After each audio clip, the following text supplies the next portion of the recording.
Assalamualaikum warahmatullahi wabarakatuh.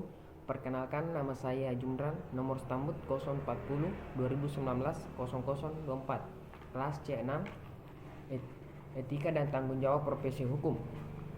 Baik, untuk mempersingkat waktu, saya akan menjawab pertanyaan dari Bapak Dr.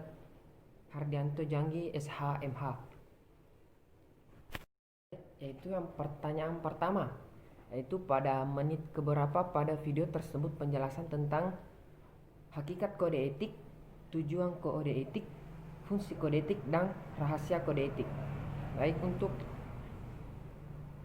hakikat kode etik penjelasannya pada menit ketiga, tujuan kode etik pada menit ke-7, fungsi kode etik pada menit ke-10, dan untuk rahasia kode etik pada menit ke-17.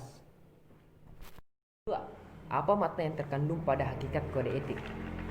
Seperti yang kita ketahui, kode etik merupakan pola aturan atau tata cara sebagai berpenurunan dalam berperilaku dan juga perilaku peraturan profesi yang fundamental. Jadi, makna yang terkandung pada hakikat kode etik yaitu pencerminan etika setiap profesi berupa suatu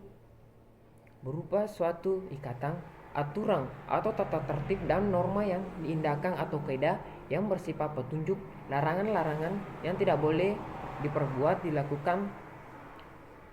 dilakukan oleh para anggota organisasinya. Nomor 3. Apa kaitan antara kode etik dan hukum? Seperti yang kita ketahui, kode etik bukanlah hukum karena dia standar perilaku, moral, dan dia tidak mempunyai kekuatan hukum. Terdapat dua aliran yang memandang kaitan antara kode etik dan hukum, yaitu menurut naturalists dan menurut positivism. Jadi, kaitan antara kode etik dan hukum yaitu kode etik mengandung nilai-nilai untuk mencapai kebenaran yang ditunjukkan kepada individu anggota profesi sekaligus anggota masyarakat yang juga harus mematuhi ketentuan hukum positif. Yang kelima yaitu mengapa kode etik menjadi hal penting bagi para pengambilan profesi, yaitu karena ini bisa menuntun, membimbing, termasuk pada moral atau kesusilaan dalam suatu profesi yang disusun dan mengikat anggota dalam menjalankan profesinya. Nomor 6. Buatlah resume penyampaian materi kode etik profesi, yaitu